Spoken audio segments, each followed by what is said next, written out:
the down talk. Do you think y'all Miami give a fuck about you don't like her record? You take our time to go on social media, the down talker girl. We've been talking negativity in every music, every song since before I even started doing music, and I've been doing it mother 30 years. I'm about you age. You to say something about me. Leave that little young lady alone. Because if you see how pretty she is, you don't look like her. So it giving me a little bit. You see how fine she is. You ain't shaped like her. You don't shape like me. If you shape like me, you do not have no motherfucking grounds. You don't have a dog in the fight to be getting on the social media down talking to this young lady who's doing something positive. It say take a shower if you like golden showers. I do. Golden showers, meaning when the guy on you. I can't. It's successful. You got to raise your own fucking kids. If you let music raise your kids, that's you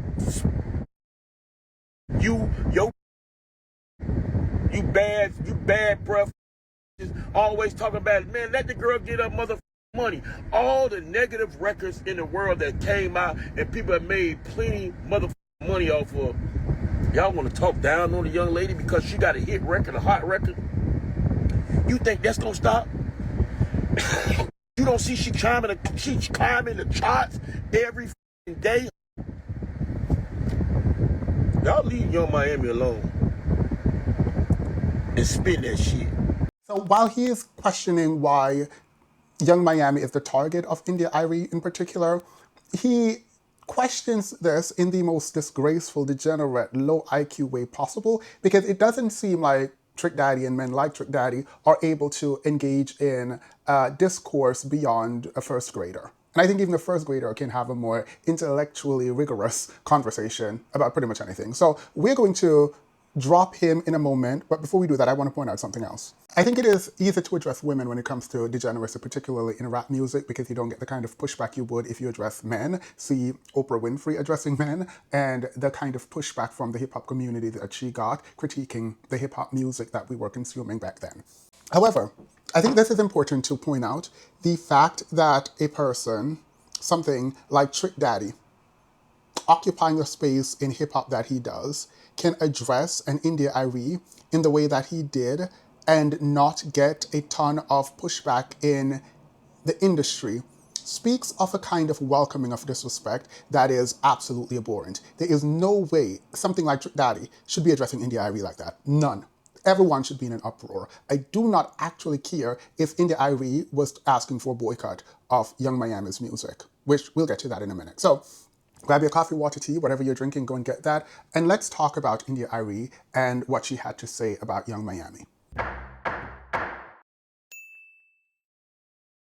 The word mad in the title is there specifically, right? It is the way we talk about women being crazy, historically being mad, and the way we disengage with women by dismissing whatever plea they're making.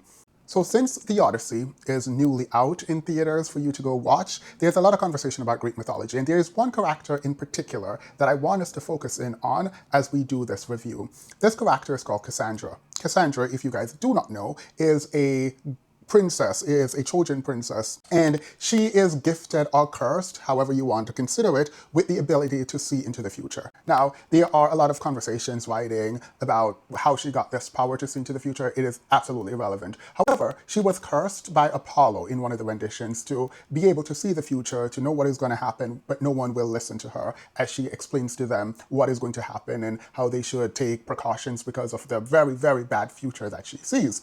And in one of the stories, we hear about the Greek, and they send in this huge horse for the Trojans to take, and inside the horse are soldiers from Greek soldiers who are going to come into the city and rampage and destroy and burn and just take over essentially. And Cassandra, with her vision, is able to see this. She knows in these stories that this is what the Greek soldiers are plotting, this is what is going to happen, and Troy is going to fall and they're going to burn the city. And so she's trying to tell them what is going to happen. She's trying to communicate to people about how bad it is going to be and the detriment that is going to befall them and the conquering of the city and essentially the subjugation of her people. She's trying to express this, but because of the curse, no one will listen to her. They will not take her seriously. And some people might actually hear her, but they don't want her to disrupt their fun. Stick a pin in the disruption of fun in a moment there. And so Cassandra is watching as this wooden horse is being brought into her city. And in one of the stories, she grabs a torch and she's running towards the horse to burn it and kill the soldiers inside of the wooden horse. She's stopped, obviously, and she has to now watch as her people is destroyed by the soldiers that were hidden in this huge horse that they brought into the city behind the walls. And so that is the fall of the Trojan city. I'm pointing this out because I hope that the analogy I'm attempting to make is very clear between the Cassandra of the Greek mythology, stories that we're being told, and what is happening in some ways, not fully, with India Arie, the attempt to warn about impending doom and what might be causing the impending doom. This is where we might have a problem. Before we go on, I think it's best that I pull up what India Arie had to say on Threads and we deal with what it is that she actually said. Here's what she said in her clarification. I'm not going to go back and forth with when she went over to this place or that place. I'm just going to provide the clarification of what she said. So India Arie says, she said, and the grammar is bad. I think she was up at night writing this out. Look, LOL, if y'all gonna drag, at least be mad about what I said and not what somebody else told you I said, not what I think she meant. Someone else told you I said. Quote, I did not call for a boycott. That was someone else, LOL. This is absurd. I would really be sad if I expected anything better from y'all, LOL, geez. And then she put a picture including what she meant. So for anyone who cares to actually see the comments that sparked this post, here they are. 1, I think she says, I spent my entire adult life caring way too much because I finally learned that not everyone cares with a capital C. And, I guess with a capital A for and, I'm being petty, ignore that. And explaining it to them is not gonna make them care. Everything you listen to, see, or eat is going to influence you. So make wise choices, y'all. I mean, let's be clear, that's a boycott. That's you calling for a boycott, I do not care. And I'm not saying you're wrong or right, but like, come on, like, watch what you listen to in reference to a song that is very degenerate. You are not wrong in calling the song degenerate, but like, let's call this way, India, I love you, girl. Well, woman, my bad, apologies. 2, finally realize that not everybody wants to be free. I have a huge problem with this statement right here. Finally, again, realize that not everybody wants to be free. And it was a very, very, very rude awakening, shaking my head, because the mass acceptance of this song is a crystal clear sign of this much bigger truth. I finally realized that not everybody wants to be free is not a very good statement to make in the context of a song, particularly because the reason why people are trapped mentally or enslaved or subjugated might have and does have very little to do with the music they listen to and a broader systemic problem that if you're going to do an analysis of why Black people are where we are, it is going to take much more than not listening to a song to get us to where you want us to go. And so this is reflective of an unwillingness to engage with a much more nuanced conversation around Black political reality. Like, you cannot reduce the Black experience to because they listen, because we listen, because he listens, because she listens to this specific rap music. Absolutely not. Okay, so that's the first thing. And one of the biggest consumers of rap is, or hip hop broadly, are white people, right? So I do not like the reductive way in which this statement is being presented. It doesn't make her wrong fully. It does mean, however, our antennas should be up, hopefully, as we engage with the critique broadly. Before I engage any further, this right here is a response that I believe is really honest. This person says, India Arie, please, we know the song Childish, we don't care. She ain't an average girl from the video that's ready for love. Love both of those songs, by the way. And he ain't the truth. I also love that song. He's a scammer. F it. Nah, spin that ish. When I talked about the Cassandra story, there were a group of people who heard Cassandra in Greek mythology telling them that destruction is a nigh, that the destruction is coming upon them. And part of why they didn't listen might not have to be that they didn't believe, but that listening to her prophecy about what is to come would disrupt the celebration of victory that was going on in the moment. The need to ignore truth, to ignore hard harsh critique of that which you're enjoying might actually be a reason why people don't engage meaningfully with critique about what they're enjoying. First issue. The second issue is that because India Arie cloaks herself and her statement in this broader appeal to fighting for justice, it makes it hard to critique her, but also easy to dismiss her, because she's speaking very broadly about the collective consciousness and freedom and frequency, as opposed to saying, I don't like this song is trash, right? Like, as just like a blanket statement, without going to the idea about freedom and people not wanting freedom. I will touch that again later. And again, let's be very, very clear about this. The song from Young Miami is actually degenerate. Like, we're not, these are the lyrics, girl. I ain't reading none of these lyrics. If I'm out and they're playing this song, I might shake my head 2 times to it. Like, I'm not pretending like I'm gonna just stop and walk out if the song is playing, but there is no argument that this song is not as degenerate as they come. Like, the song degenerate. Like, we're not doing that. India Arie was not wrong about frequency, about that which we consume and how that which we consume can affect us. She's not wrong about that at all. And the song is degenerate. Degenerate is as degenerate does. But because something is degenerate doesn't mean you shouldn't consume it, particularly if it is entertainment, does it? Well, go in the comments and let me know, because I know we all consume degenerate stuff, generally. However, if you truly believe that music is a kind of frequency that does ultimately affect people's psyche, then you're going to have a problem with this song. If this is part of what you believe on a deep, fundamental level, and it's not just for clout, that you say certain things, you're going to have a problem with this song. The issue is you should have a problem with a lot of other songs. Before you critique these songs, there should be a long list of critiques of other songs that come up in your repertoire for critiquing music before we get to this song.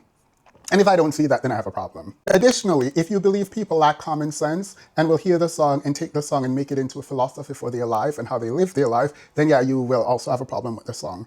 And I don't think a lot of people have a lot of common sense. If you like ratchet things and the song is just music and music is just entertainment, then you might be okay with this song. My personal beliefs here about music and that which we should consume, even though it is hypocritical to some degree, has me, like, I have to publicly side with India Arie's critique of the song. Again, I'm not saying you shouldn't listen to it. I'm saying that I side with her critique of the song. When I said, I think, I don't want you to just run with the statement that I agree with the critique of the song without re-emphasizing that her critique of the song I see as completely separate and apart from the notion that people do not want to be free. The idea that people do not want to be free is actually a true statement, right? Like, we know that this is a true statement. Many people do prefer their captivity to freedom, particularly because they are used to being captive, that they are familiar with subjugation, right? And we tend to prefer to stay in the state that we are most comfortable with instead of having agency and going at it through freedom in a place where we are not sure what the outcome will be. The fear of the unknown has a lot of us preferring to stay subjugated and captive, right? On an individual level. However, the position of this statement that people do not want to be free in the context of a critique of a Young Miami song is one, overkill, but absolutely misplaced. In the critique of the song, why is the idea of freedom being invoked? Why is the imagery of slavery, or at least being in captivity, why is that being invoked as a pushback to ultimate critique about your critique of the Young Miami song? Saying that there are people who do not want to be free is just you attempting to provide an architect within your critique of the song, shaming language for those who listen to the song. And yeah, in that way, it's a backhanded way of saying you do not want people to listen to the song and boycott the song. When you say not everyone wants to be free, you're saying that by doing this thing, you're indicating you do not want to be free. So therefore, if you want to be free, which I'm hoping you would want people to be free, you would stop doing the thing that would make you not free, i.e. stop listening to the song. Please, India, love you down though. And outside of shaming, again, it is taking a system level critique, and instead of doing the full critique of a system, we are blaming agency in a way that feels very reminiscent of the pull yourself up by the bootstrap rhetoric. Instead of talking about poverty-related crimes and how that might not have to do with the songs, we are making it individual choice to listen to the song, which then causes the causal connection between the song, listening to it, and you committing a crime. I think that's very far-fetched. And I think that's an insane thing to do. Now, don't get me wrong, I do believe that music does ultimately shape culture, right? And it informs culture, and music normalize certain kinds of behavior and bad behavior. So I'm not saying there is no merit in the critique for the consumption of certain kinds of music for large groups of people and having them sing it and using it as a mantra and, again, a philosophy for their way of life. But you cannot do that without also talking about lack of resources and investment in different communities that would lead to poverty and thus poverty-related crimes. Now, with all that caveat, here is where I actually fully lean into what India Arie said, the parts of what I fully lean into, and why I lean into the ultimate and fundamental critique she's making of rap music and Young Miami specifically. I believe, and this is my own philosophy again, that parts of who we are is imbued and left in the art that we create. And ultimately, we cannot create something that is not within us. We cannot give that which we do not have. Art is a giving of our ideas. It's a giving of parts of who we are to the world, for the world to celebrate or discard. But we are giving to the world part of who we are, and because it is who we are and part of who we are, we cannot give what we don't have and things that we are not. So Young Miami, for all her warts, is declaring herself to the world. Young Miami is a woman who will debase herself in relationships for financial access. Look no further than her relationship with Diddy. Let's not play these games. Young Miami is a woman who, for her God is seemingly money, right? Her morality is predicated on money and whether or not she can get money and have money and what she can do with that money. This is a woman who is willing to promote vile, disgusting, just terrible, terrible things to do with men, to be in proximity to certain men. She is a woman who has publicly disclosed that she is not above harming another woman and having the person she's with abuse sexually another woman. She is willingly offering up who she is in the most degenerate way on public platforms, right? This is who Young Miami is. So if India Arie feels that energy from that music, I don't think she's wrong. Young Miami is as Young Miami is. I don't know what to tell you. I want her to lie. Again, I do not like the system-level critique that India Arie is doing in relation to her critique of Young Miami, but she can critique Young Miami. That energy coming from Young Miami makes sense. That India Arie would be repulsed by the energy in Young Miami's music makes absolute sense to me. Young Miami is the kind of person that allows a certain kind of degeneracy to foster and this repulsive ideas around man-woman engagement and even her own engagement for money to foster, not just among her friends, but among the people who are listening to her and even look up to her. She's proudly a deviant, explaining to us what she does and allows to happen to her in an effort to access money. This can and should be critiqued. In this way, she's not just, quote, making music, she's telling a story of her life, but also giving a playbook for young women who want to follow in her footsteps. Yes, again, for the umpteenth time, critique it away, India Arie. I'll help you. Now, conversely, in a world that is capitalistic in the way that America is, Young Miami is also a woman trying to survive. She is trying to survive an industry that chews up and spits out women. She's trying to survive a financial reality that requires her to have more and more money. She's trying to survive being tied to a deviant and publicly supporting this deviant. She's trying to survive critique and she's trying to recreate a career that was waning. And again, Young Miami is also a reporter of life that is lived a very specific way, a life that she has lived and other women are living, but she's also promoting it, which is also the problem. I think for my part, there is a kind of cruelty in rewarding Young Miami for her appearance, how she talks, how she engages, the things she does, how vulgar she's willing to be, while also critiquing her on the back end, right? There's a kind of cruelty in that because it just speaks to the difficulty of trying to bend to the will of everyone while also trying to succeed in a space that requires you, hip-hop for women, to debase yourself to even be seen by a lot of these producers and the people who would work with you. Because of patriarchy, I think it is easier to critique women who make degenerate music. And honestly, I feel like you should probably critique someone like, actually, pick a man, any man in hip hop. Just pick one and drag. Just go ahead and pick one and drag.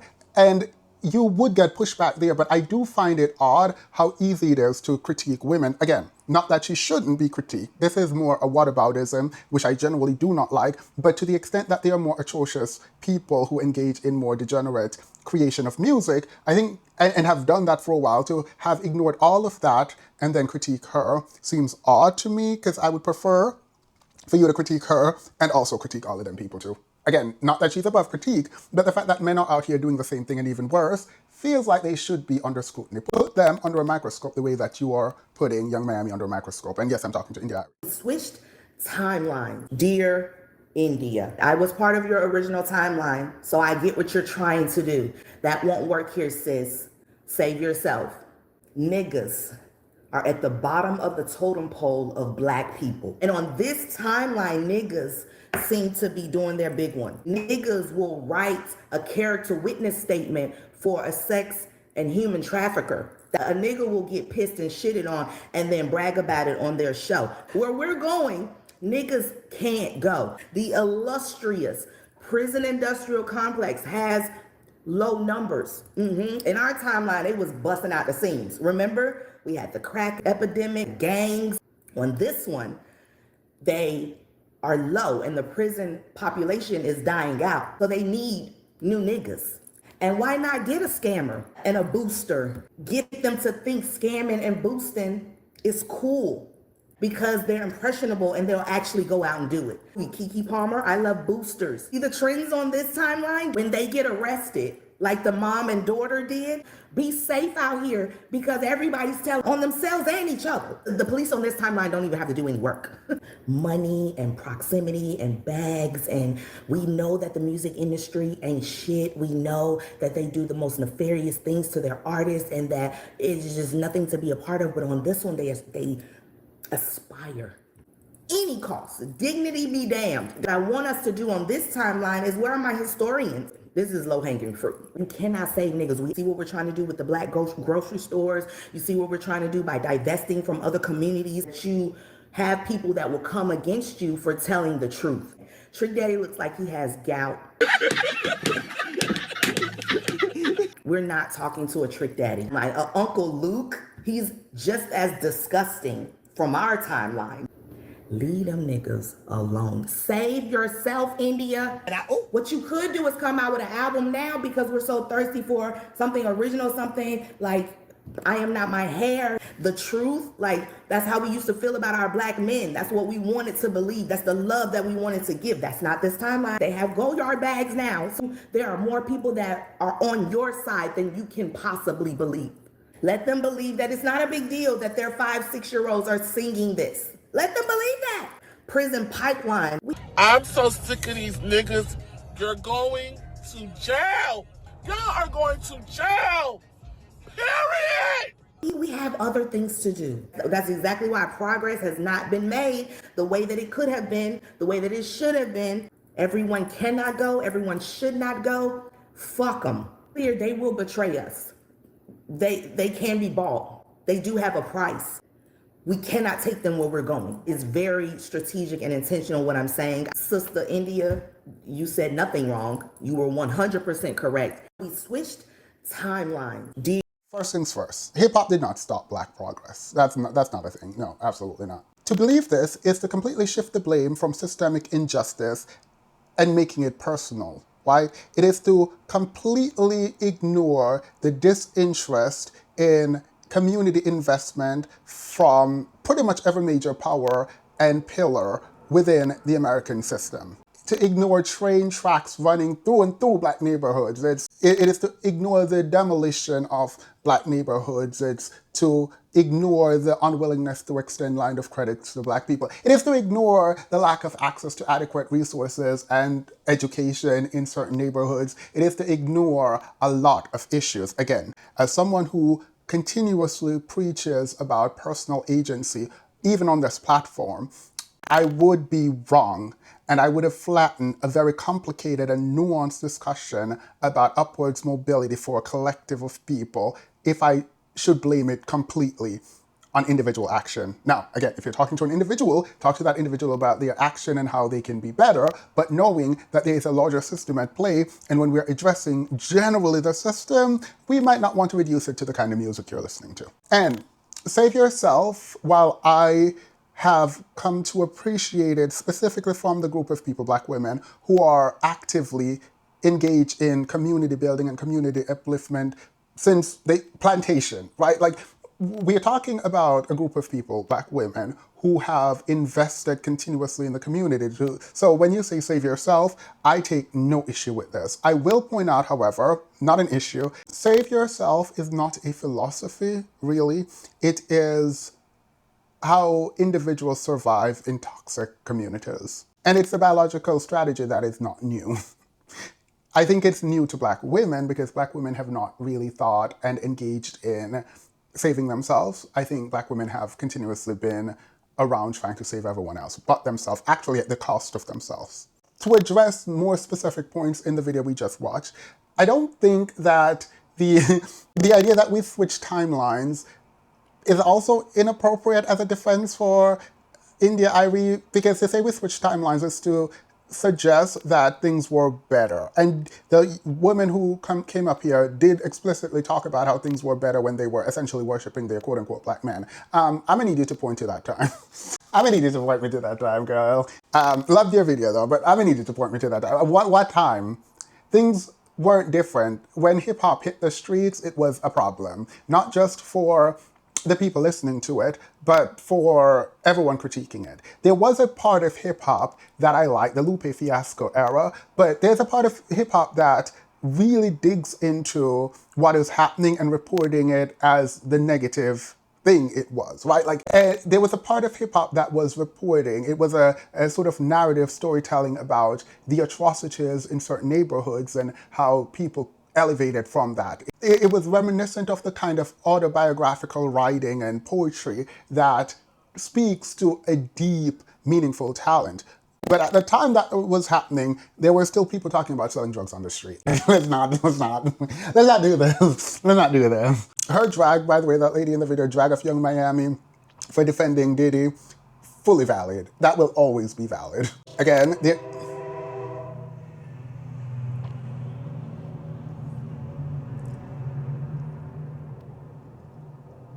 I also think it is important to point out this other system level issue about the prison pipeline and the idea that hip hop is the reason for it.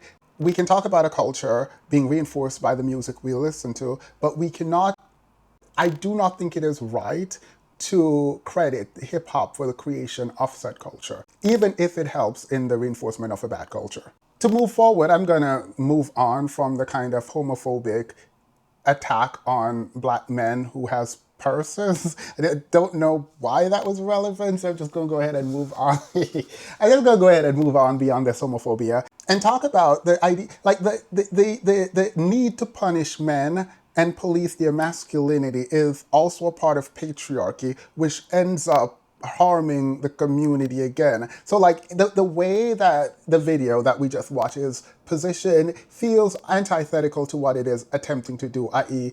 announce a better community. Like, is it better if men do not have man purse? I don't know, merces. In any case, for India Arie, and the message to India Arie from this beautiful woman, I cannot disagree that save yourself is important. I cannot push back against the argument to save yourself. I do think there is a larger issue at hand, but I do also think Black women must be tired and saving yourself might be the best way to go. The story of Cassandra is tragic, not because she can see the future and no one will listen to her.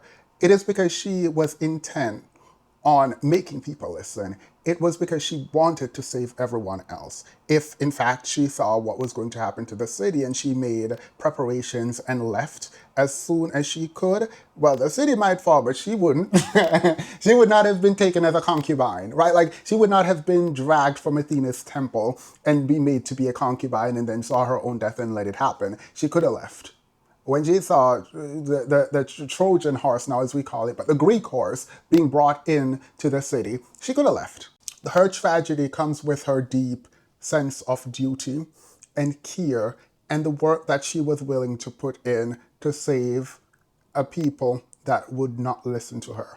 But unlike Cassandra, I do think unlike Cassandra, I think India Irie is wrong in that the claim that the music we listen to is going to cause our destruction as a people, inappropriate. But like Cassandra, I think she is seeing an impending doom and she's touching on one part of what could be useful in, I'm going to use her language, hiring the frequency of, quote, her people. I do think that that's a valid concern. And I think that we can talk about that without making it the thing, hip hop, that is destroying the community. You know what I mean? Like you can talk about the low frequency music and how bad it is without blaming that thing for why we are, quote unquote, not free. And so I think India Arie, hate the song, despise the song, whatever you feel about the song, drag the song if you must, but I believe you should keep your critique at the song and not use the song to make a larger statement about why we as a people are, quote unquote, failing or not free or don't want to be free. And like I said, not everyone is gifted enough to make, quote unquote, high frequency music. You, in the Arie, you are. Make some good music, and I would love to hear it. That's my hope, for you to make good music and put albums out to counteract the low frequency of that which is happening. And maybe people can go twerk 2 times to Young Miami and then come back home and listen to you and chill and get that low frequency out of their system. I don't know. But I do agree with you. I just hope that you would focus your critique on the song and don't back down from that. Do not let people tell you not to speak your truth. Critique the song. The song is degenerate. You got a right to say it's degenerate. But you don't have a right to say this song is why we are trapped and not free. That's a step too far. Anywho, that is my take. I will see you guys later. I am sure there are a ton of people who disagree with me. I welcome disagreements, and we can talk some more. Bye.